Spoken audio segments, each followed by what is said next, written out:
तो स्टूडेंट्स, आज मैं अपने फेवरेट साइंटिस्ट डॉक्टर जगदीश चंद्र बसु के बारे में बताऊंगा। डॉक्टर जगदीश चंद्र बसु को वनस्पति विज्ञान का जनक माना जाता है। तो वनस्पति विज्ञान को क्या बोलते हैं इंग्लिश में?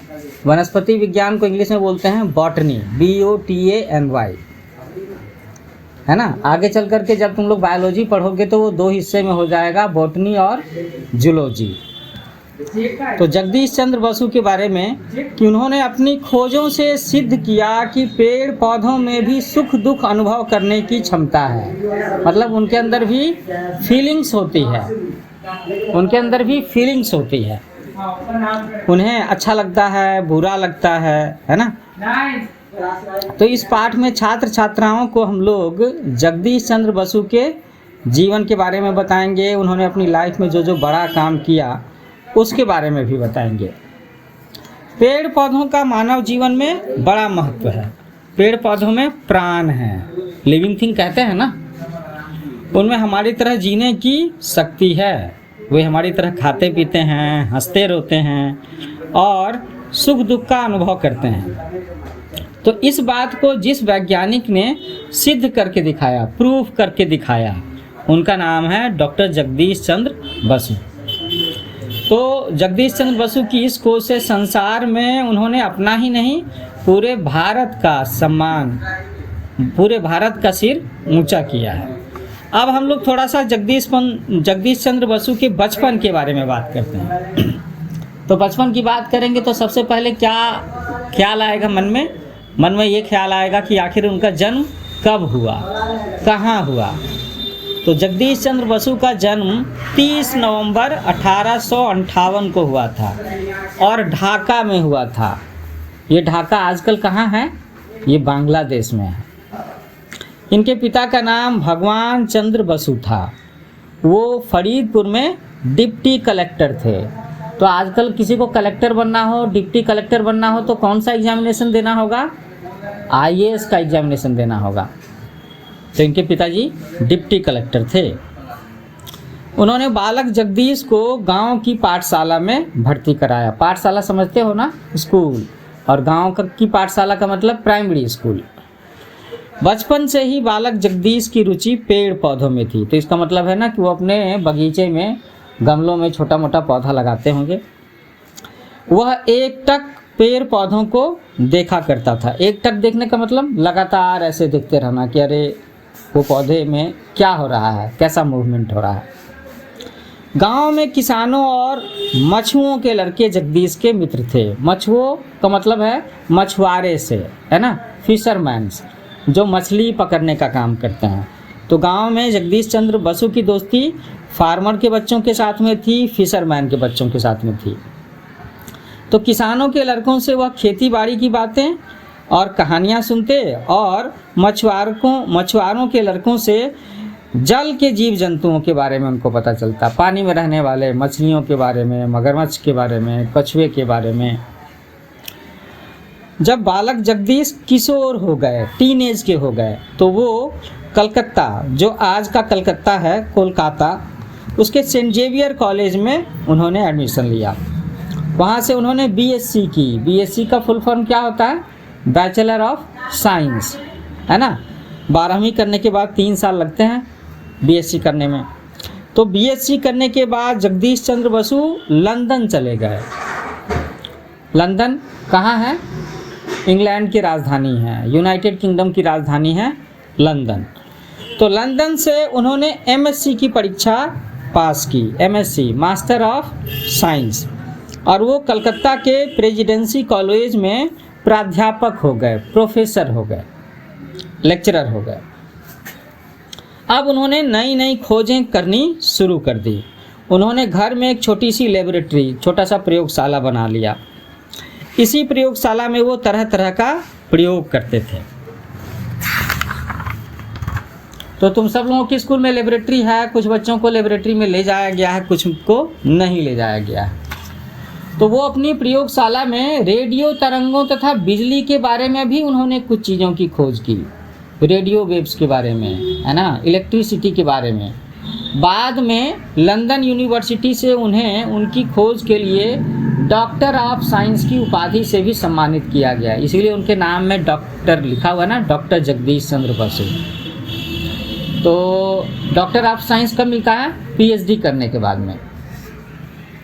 डॉक्टर जगदीश चंद्र बसु के बचपन की छोटी सी एक घटना है कि एक दिन सांझ को इवनिंग में उनकी माता तुलसी के पौधे के आगे धूप दीप रख रही थी।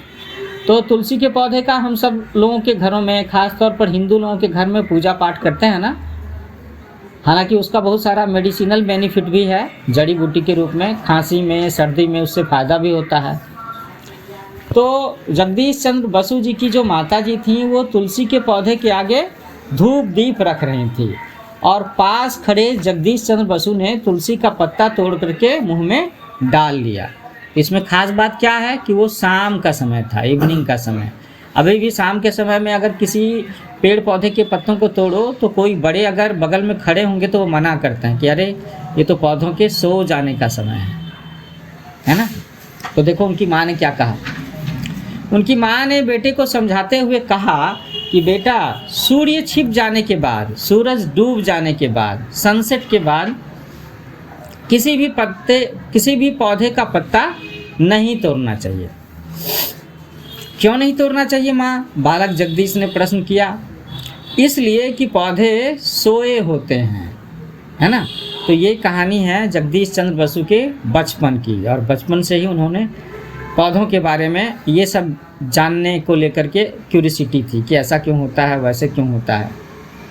अब देखो माँ की बात सुनकर के बेटे को बड़ा आश्चर्य हुआ। वो बोले कि पौधे कोई हमारी तरह से जीवधारी थोड़े ही हैं जो सोते हैं। कहने का मतलब है कि उस समय शायद लोगों के अंदर में मिसकंसेप्शन था कि पौधे लिविंग थिंग नहीं होते। जगदीश चंद्र बोस के बचपन में उनके मन में भी यही बात रही होगी। तो माँ ने कहा था कि ये भी जीवधारी हैं, दे आर लिविंग थिंग्स। अभी तू बालक है, जब बड़ा होगा और पढ़ेगा लिखेगा तब समझ जाएगा, ऐसा कह करके माँ ने समझाया था। तो उसके बाद से ही जगदीश चंद्र बोस का पौधों के प्रति व्यवहार बदल गया। अब वह राह चलते यूं ही किसी पौधे की पत्तियों को नहीं तोड़ते थे और पौधों को व्यर्थ में बिना मतलब के तकलीफ़ नहीं पहुंचाते, नष्ट नहीं करते, डालियां नहीं तोड़ते। वो पौधों का ख्याल रखने लगे होंगे। तो क्या आपने छुई मुई या लाजवंती का पौधा देखा है? छुई मुई या लाजवंती, वही जिसे माई मोसा कहते हैं, उस पर भी मेरा एक वीडियो बना हुआ है। तो लाजवंती के पौधे को जैसे ही हम लोग छूते हैं तो उसकी पत्तियां जैसे छाता बंद होता है ना पीछे की तरफ में, वैसे ही ये पत्तियां भी सिमट जाती हैं, बंद हो जाती हैं। और जब सूर्य अस्त होता है, शाम हो जाती है, तब भी उसकी पत्तियां बंद हो जाती हैं। सूरजमुखी का पौधा वो अपना मुंह सूरज की ओर करके रखता है, तो पूरब से पश्चिम की तरफ उसकी गर्दन घूमती है। वैसे ही सूरजमुखी के पौधे का फूल भी मुड़ता होगा। इसे भी तुम अपने गमले में लगा करके ऑब्जर्व कर सकते हो, है ना। तो यह जगदीश चंद्र बसु ने अपने प्रयोगों द्वारा प्रूफ करके दिखाया कि वनस्पतियाँ, पेड़ पौधे भी हमारी ही तरह सुख दुख, भूख प्यास, सर्दी गर्मी का अनुभव करते हैं। जब पौधे को काटा जाता है तो उसे भी पीड़ा होती है, कष्ट होता है, पेन होता है ना। भले ही उसके रोने की आवाज़ हमें सुनाई दे या ना दे, लेकिन तकलीफ तो होती है उसे भी। वनस्पतियों में, पेड़ पौधों में भी श्वास और धड़कन होते हैं। तो अब चूँकि आप सब लोग साइंस में पढ़ रहे हो ना कि जैसे जीव के रेस्पिरेटरी सिस्टम्स होते हैं, नाक होता है ना जिसके जरिए हम लोग सांस लेते हैं, फिर अंदर में फेफड़ा होता है, तो पेड़ पौधे भी सांस लेते हैं, पत्तियों से सांस लेते हैं, स्टोमेटा का रोल होता है उसमें।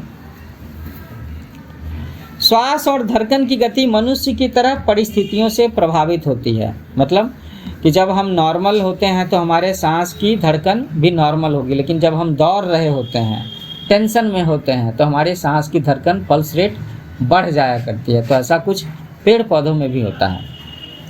विष, पॉइजन, यदि पेड़ पौधे के शरीर में जहर आ जाए तो उसका भी बड़ा घातक प्रभाव होता है, और ऐसे में उसका भी कह सकते हैं कि सांस की धड़कन बढ़ जाएगी, घबराहट होती होगी, डर लगता होगा। अच्छे भोजन और संगीत का पौधे पर भी अच्छा प्रभाव पड़ेगा, और ऐसा होता है।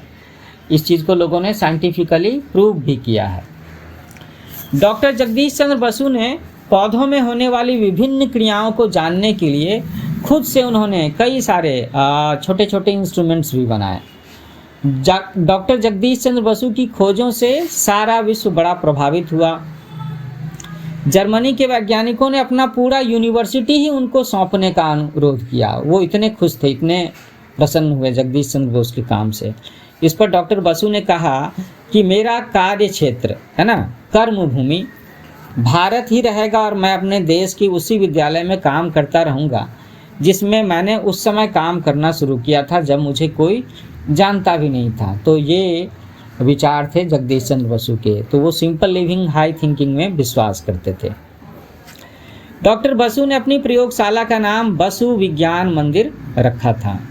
यहाँ डॉक्टर बसु के बनाए तथा प्रयोग किए गए यंत्र आज भी सुरक्षित हैं। यहाँ आकर के देश विदेश के अनेक विद्वान, मेरा मतलब है साइंटिस्ट, रिसर्च करते हैं। सचमुच डॉक्टर बसु की प्रयोगशाला विज्ञान मंदिर ही तो है। डॉक्टर जगदीश चंद्र बसु का देहांत 23 नवंबर 1936 को हुआ। उनका संसार के वैज्ञानिकों में उनका नाम अमर रहेगा। अच्छा, एक चीज़ इस चैप्टर में नहीं लिखा हुआ है कि डॉक्टर जगदीश चंद्र बसु ने जो इंस्ट्रूमेंट बनाया था जिससे वो पौधों की एक्टिविटी मॉनिटर करते थे और उसकी फीलिंग्स के बारे में उन्होंने प्रूव करके दिखाया था, उस इंस्ट्रूमेंट का नाम था क्रेस्कोग्राफ। क्रेस्कोग्राफ, ठीक है। एक और भी चीज़ है, बेतार का तार या रेडियो का आविष्कार जगदीश चंद्र बसु ने किया था, लेकिन